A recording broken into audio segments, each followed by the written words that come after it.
What's the most you ever paid for a verse For a verse.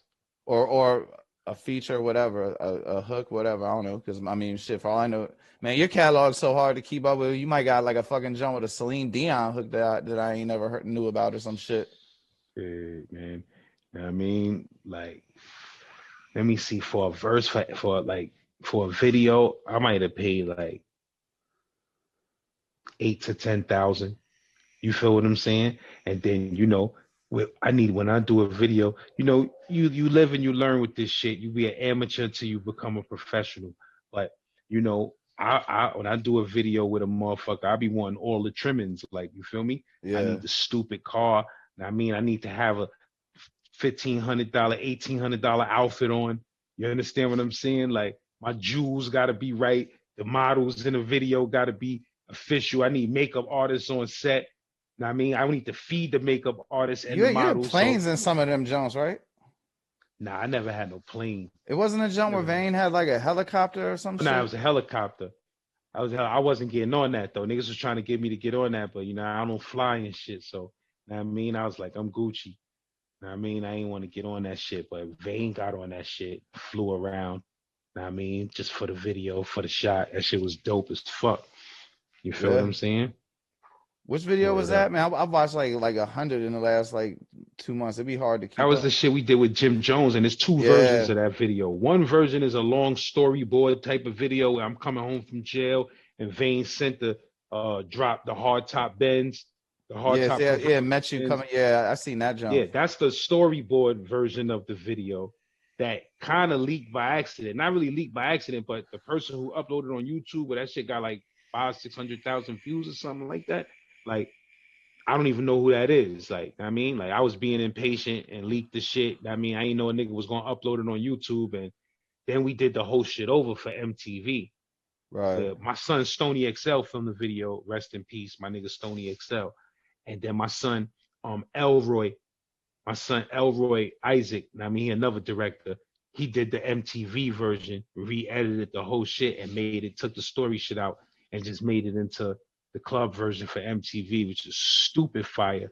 And that shit was on MTV Jams. I was happy as fuck. I You're mean, yeah, I believe you, but well, shit, I got one more thing then. Since you was talking about Jones and you said you was in a session with Stacks earlier, I wasn't in New York. What was it like ground level? Like how strong the Stacks bundle and Riot Squad movement got?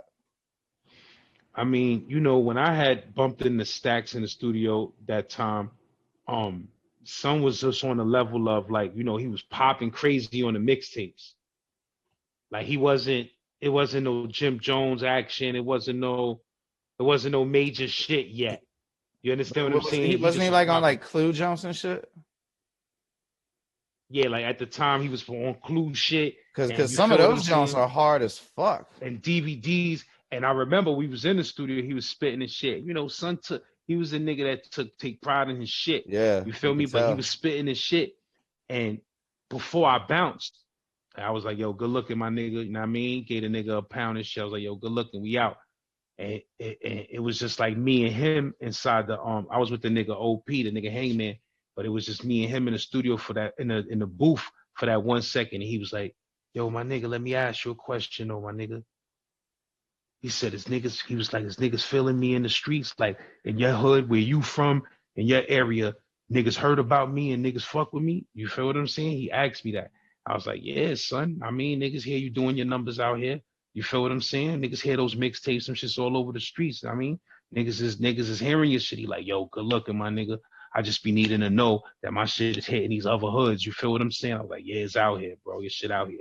Know what I mean? Someone's like, yo, good And looking. the recording industry bullshit, and like I know he went through like a Desert Storm situation. I know he went through a whole bunch of situations. Do you think if he had got to if he'd had the ability to accelerate his career a little bit, that No, maybe definitely. He would have been a superstar. but He would have so been a if superstar. you think well, I mean, there's no way to predict, but that might have increased his chances of survival. But he probably seemed like the type that he would still been around his way anyway, though. Yeah, you know why I say he would have been a superstar? Like, because Because this the music was becoming a that good, it super was undeniable, and he had that charisma. even beyond the music, like when you are a determined motherfucker like that, Yeah, true. Nobody's gonna stop you, man. Like, you Like feel what I'm Bone. saying? Like, do you know the Bone story? You talking about Bone Thugs? Yeah. Of course. Like, them niggas ran down on Easy. Them niggas was going. Them niggas did They what they caught had a to do. Of Greyhound from Cleveland and went to LA and just started sleeping course. across the street from the Ruthless That's Records office.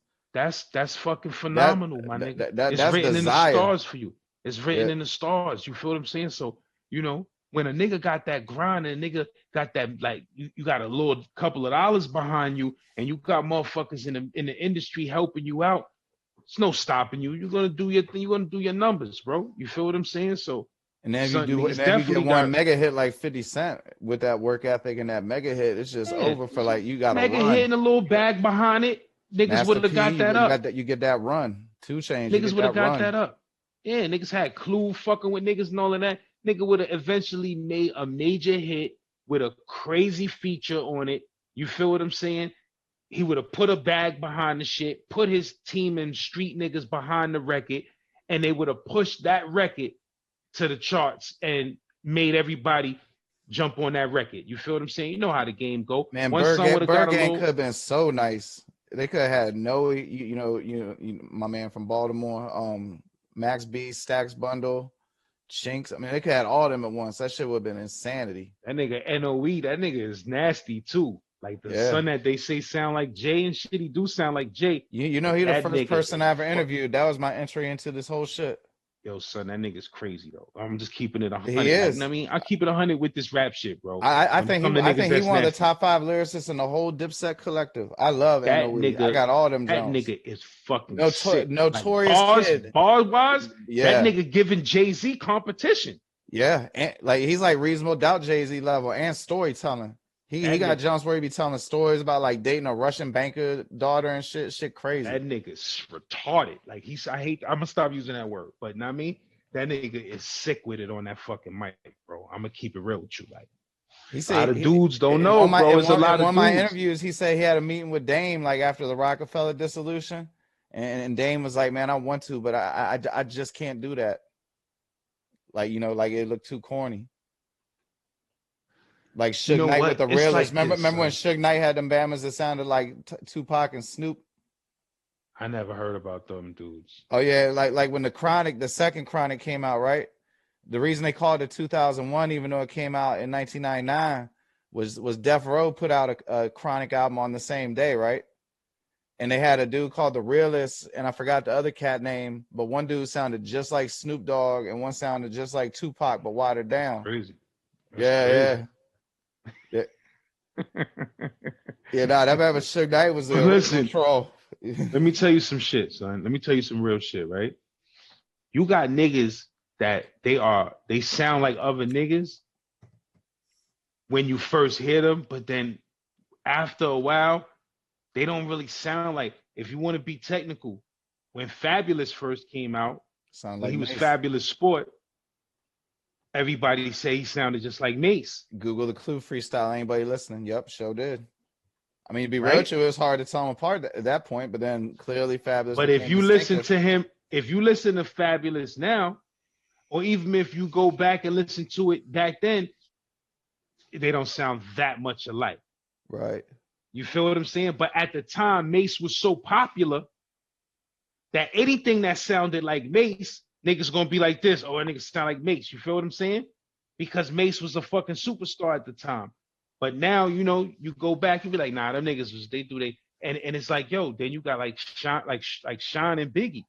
Like, Shyne was fucking nuts. You feel what I'm saying? Like, Shyne would, like, that nigga was crazy with it. Hey, Even though let me ask you this though. Did you ever see the Bad Boy video on MTV? What you mean? The legendary Bad Boy Yeah. video in Jamaica? Of course. Yeah. One of the greatest videos ever made on the planet. Why? In hip-hop ever. It was edited so much, it would have such long parts of silence. Like it would be like fucking 6 whole bars off because they was blurring out what he was saying. Yeah. But bro, like dog, he got fire. he got the record. He got the most blurred out video in the history of MTV. Yeah, I remember that made me go be like, yo, I gotta hear what the fuck he said. But let me tell you why it was fire. Because niggas in the streets, we knew the words, so we would just we don't give a fuck. We like the fact that niggas is muting that shit and other niggas don't know what he's saying, and we be spitting that shit. We be spitting the shit for them. Like, you want to know what that nigga's saying? This is what he's saying. You feel what I'm saying? That shit was so Brooklyn, nigga. Like, forget about it. Like, niggas lost their fucking mind. I lost my mind when that shit came out. I lost my brain when that shit came out, my nigga. I was like, oh my God, this nigga in Jamaica doing it the right way. Like, I mean, son was sick with it. Like, he was sick with it. Like, jail fucked his whole flow up. Like, that nigga was on the verge of being one of the greatest rappers that ever lived. I'm telling you. And you hear that nigga album, like his first album, the fucking shit on that shit is phenomenal, bro. I'm keeping it real with you, bro. I'm keeping it real. He was bigger than just sounding like Biggie. You feel what I'm saying? Oh, like, for sure. Yeah, he his like for fucking instance, he was better than Gravy. yeah. I never listened to a whole bunch of Gravy's music, I don't but think you feel anybody what I'm did. saying? Gravy has some shit, but I'm gonna tell you like this: Shyne, that nigga. You know, I thought it was He some good bullshit though. too. Niggas like, He about to be like the prime minister or some shit. He running for some I high heard. political office or You know, something. I'm sad. I'm just sad that he didn't come back from jail, come back home from jail, and take over the rap game, bro. I mean, I feel Like, you, that's but what I wanted him. he looked real satisfied in life though. So I mean, I guess ultimately that's more important. But yeah, some more music I, would have been nice. I need revenge. I wanted my revenge. You feel what I'm saying? I Oh yeah, want to see him what if he come came out. out with one scathing ass just on fire for everybody? He would have had an issue with. Yeah, that would have been something memorable. I mean, you know, not revenge. I'm not dissing niggas with the case and shit. I mean, just like revenge on the rap game. Like, I'm back, nigga, with a platinum a platinum single. Like, what's up? You Well, understand what I'm saying? I Like, know I Joel wanted. Santana tried to do some shit with him, and I think he just had like that deportation situation when he got released, fuck shit up I don't for know. him. Sean was sounding. He was sounding mad different when he came. Like his style on the mic and shit like that. You know, they say jail. Every nigga ain't creative in jail, man. Some niggas Yeah, go to jail, they can't do it. Like, dampens their son, spirit. let me tell you some shit. This the realest shit. I ain't gonna keep you all night. You feel what I'm saying? But I'm gonna tell you some shit. I've been in and out of jail a lot of times. I've been on Rikers Island, the Tombs in Manhattan, the boat. You feel what I'm saying? Like, I've been in and out of jail. Like, with my luck, the type of luck I've had, I find myself in jail for stupid shit all the time. You know what I mean? I know more because I grew up. But I kid you not, my nigga. I could go to jail. I done been to jail with a new fucking charge on parole. Gotta fight a charge and fight a parole beef. You feel Right. me? Knowing it's niggas on the island that I got beef with from the last time I was on the island, right? Knowing I ain't got no money for no bail, knowing I can't get no bail with a parole hold anyway. You feel me? My kids in the street. I'm talking about next level stress, my nigga. Next level stress. Yeah, that sounds stressful. And the fucking rhyme still will pop up in my head, my nigga. In the penitentiary with cuffs on me, in central bookings, going to see the doctor before I get my setup to go into the jail. I'm in there, fucking bars is popping up in my head, and I be hating myself for it. Like, what the fuck is wrong with you, Laz? Like, nigga, you about to go to jail and get a new charge and have to go into this fucking wild ass Rikers Island shit and fucking and demand phone time and all this crazy shit, and you still writing rhymes in your head, nigga? That's how knee deep I am with this rap shit, my nigga. It just don't turn off, son. It don't turn off. I could be in the belly of the beast, not knowing what tomorrow come was gonna bring me, and I still be in my cell like, woo, I gotta write that shit down. I just said some crazy shit. You feel what I'm saying? Real That's talk, deep. bro. It's wild, my nigga. One time I was locked up with my son Rafiq. That's the nigga Tragedy cousin. Him and Tragedy had caught a case. Tragedy bailed out, and Rafiq had a parole hold like me. You understand what I'm saying? And me and him was in HDM together. And Rafiq is a Queens nigga. You feel what I'm saying? And he a Brooklyn nigga too. You understand what I'm saying? Brooklyn. And he lived, son be in Brooklyn and Queens, but he really a Queens nigga. And son spit his head off too. He spit stupid, but he not really a rapper. But he spit crazy. Then my nigga Rafiq. Know what I mean? That's my son. We was in HDM together. And I used to spit bars to that nigga, and son used to just be telling me, yo, son, you gotta go home and put this shit together and stop playing, my nigga. You spit too fucking crazy. And son drew the first Pottersfield logo for me in jail. You feel what I'm saying? Son drew the 252 logo. He said he drew the bad boy logo on the low. You understand what I'm saying? And he drew a whole bunch of other niggas' logos. You feel what I'm saying? Son is an artist, got a clothing line, he do his thing. My nigga Rafiq, that's the nigga Tragedy cousin, Tragedy Gaddafi. But Intelligent hoodlum. yeah, but the nigga Rafiq, we used to be in HDM. You understand what I'm saying? Wild ass HDM. I think this was I was in either 5 block or 4 block. I don't remember if I was in 4 block or 5 block, one of them. You understand what I'm saying? And um me and son used to just be in the cell going back and forth, spitting crazy rhymes, my nigga. With other niggas whose names I can't even mention because they be into shit in the streets. But legendary niggas spitting rhymes and motherfucking in cells and shit. And son used to be like, yo, I'm telling you, I used to spit deep shit to son. And that's what moved him the most, the deep shit. Like, yo, son, when you spit that deep shit, that's your calling, my nigga. You gotta go home and spit that deep shit. Lazarus, Pottersfield, you feel me? Something crazy. So the logo that he drew for me, crazy shit. Gravedigger mask. Like, know what I mean? My son Hangman had it on in the video. Like the Gravedigger mask. You understand what I'm saying? The shit that's made like a potato sack. Shit is crazy, bro. Pottersfield shit. Shit is wild. You understand what I'm saying? But yeah, bro. Know what I mean? This rap shit don't be stopping no matter where I'm at. Be in the penitentiary. You feel what I'm saying? Hospital. I don't give a fuck. I still be thinking of bars. The You know what I gift and the mean? curse. Real talk. Shit, that's a good place to end it as any. Yeah, my G's. Shit, it's always a pleasure, brother. You already know. But that was a good ass joint.